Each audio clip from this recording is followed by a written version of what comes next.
उस प्रेम पर विश्वास मत करो जिसमें भगवान श्री कृष्ण भी हार गए। उस मित्रता पर गर्व करो जिसमें गरीब सुदामा भी जीत गए। परमात्मा सभी को एक ही मिट्टी से बनाता है, बस फर्क इतना है, कोई बाहर से खूबसूरत होता है तो कोई भीतर से खूबसूरत होता है। जीवन में अपनी वाणी को भी संयम रखना अनिवार्य है, क्योंकि वाणी से दिए हुए घाव कभी भरे नहीं जा सकते। जीवन में कभी मौका मिले तो किसी के लिए सारथी बनना, स्वार्थी नहीं। जैसे पानी को अगर दूध में मिलाया जाए तो वह दूध की तरह हो जाता है, यदि वही पानी कीचड़ में मिलाया जाए तो कीचड़ ही बन जाएगा। ठीक ऐसा ही मनुष्य के जीवन में भी होता है।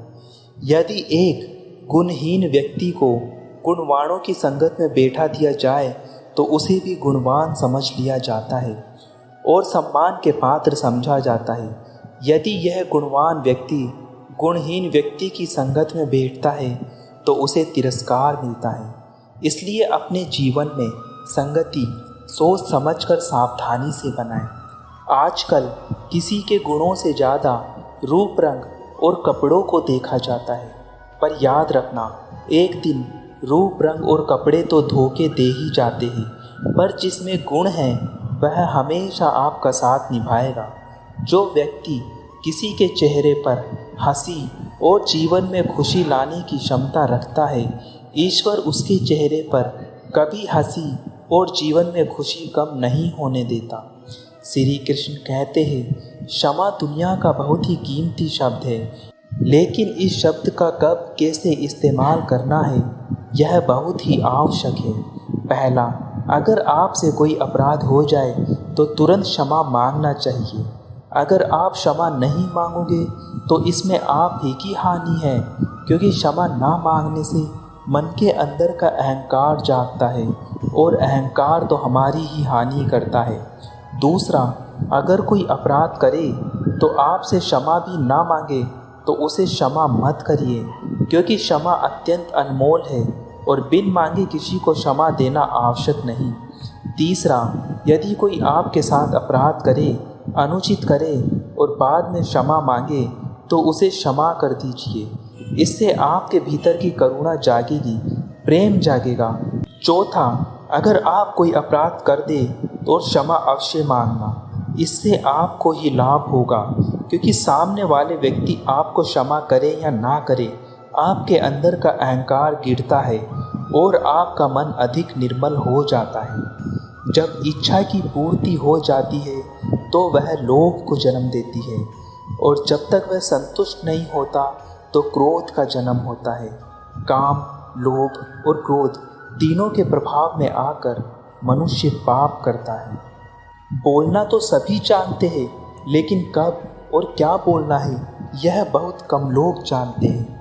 जो केवल अपना भला चाहता है वह दुर्योधन है, जो अपनों का भला चाहता है वह युधिष्ठिर है, और जो सबका भला चाहता है वह श्री कृष्ण है। अपनी पीड़ा के लिए संसार को दोष मत दो, अपने मन को समझाओ। तुम्हारे मन का परिवर्तन ही तुम्हारे दुखों का अंत है। सोच और नियत अच्छी रखिए, फिर आपके कष्ट प्रभु स्वयं दूर कर देंगे। लोग अपने शरीर को सुंदर बनाने में लगे रहते हैं, पर आत्मा की सुंदरता शरीर की सुंदरता से कहीं ज़्यादा महत्वपूर्ण है। शरीर तो नश्वर है, मिट्टी ही तो है और मिट्टी में ही मिल जाता है, पर आत्मा अमर है, इसलिए आत्मा की सुंदरता पर ध्यान दो। अगर आपकी समस्या एक जहाज की तरह बड़ी है तो भूले नहीं कि प्रभु की कृपा सागर जितनी विशाल है। अहंकार में धन, वैभव और वंश तीनों चले जाएंगे। विश्वास ना हो तो रावण, कौरव और कंस को ही देख लो। भोजन की कीमत भूख के समय होती है और भगवान की कीमत दुख के समय होती है।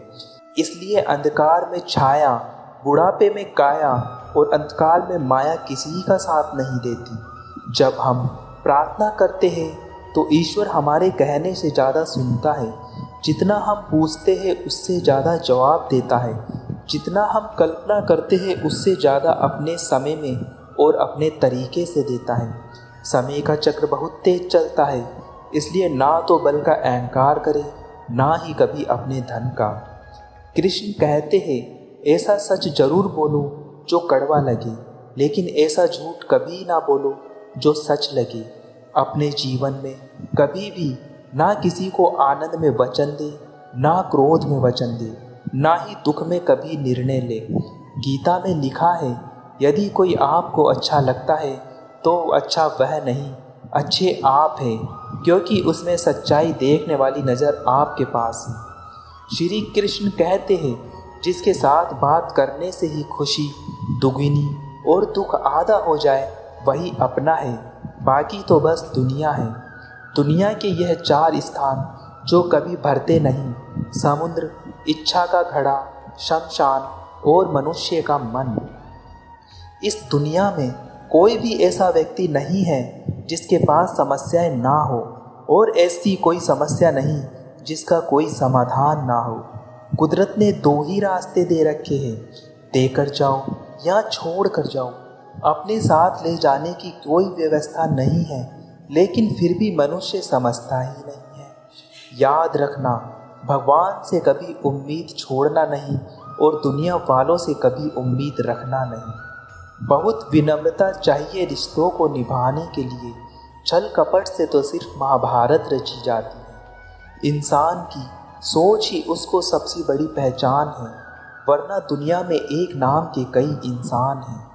उस इंसान का मंजिल से भटकना तय है जिसकी संगत में नकारात्मक लोग रहते हैं। समय एक सा नहीं रहता, आज दुख है तो कल सुख भी आएगा, और सुख के बाद दुख भी आना स्वाभाविक है। कभी भी किसी भी रिश्ते का गलत इस्तेमाल मत करना, क्योंकि रिश्ते तो बहुत मिल जाएंगे, पर जिंदगी में अच्छे लोग बार बार नहीं आएंगे।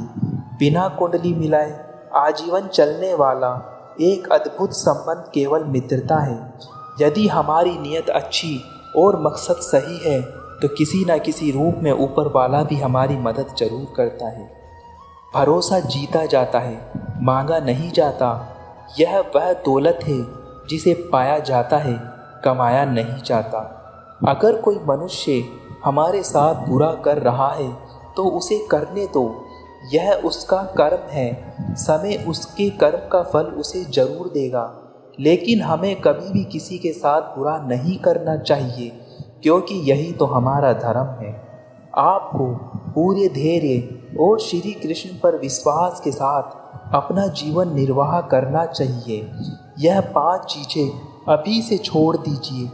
दूसरों को खुश करना, दूसरों से उम्मीद करना, अपने भूतकाल में ज़िंदगी जीना, अपने काम को किसी से कम आंकना, अपने आप को किसी से कम आंकना और ज़्यादा सोचना, तभी आप सबसे बेहतर ज़िंदगी जी पाएंगे। जब धन कमाते हो तो घर में चीज़ें आती है, लेकिन जब किसी का आशीर्वाद कमाते हैं तो धन के साथ खुशी, सेहत और प्यार भी आता है। धन से ही नहीं, मन से अमीर बने, क्योंकि मंदिरों में स्वर्ण कलश भले लगे हो, लेकिन नतमस्तक पत्थर की सीढ़ियों पर ही होना पड़ता है।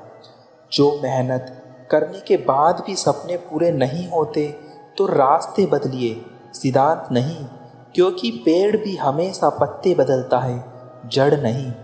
गीता में साफ शब्दों में लिखा है, निराश मत होना, कमज़ोर तेरा वक्त है, तू नहीं। जीवन में कितना भी बुरा समय आए, लेकिन हमेशा परिवार के साथ रहे, क्योंकि सुख आएगा तो बढ़ेगा और दुख आएगा तो बटेगा। दोस्तों, अगर आपको वीडियो अच्छे लगे तो चैनल को लाइक और सब्सक्राइब जरूर करें। जय श्री कृष्णा।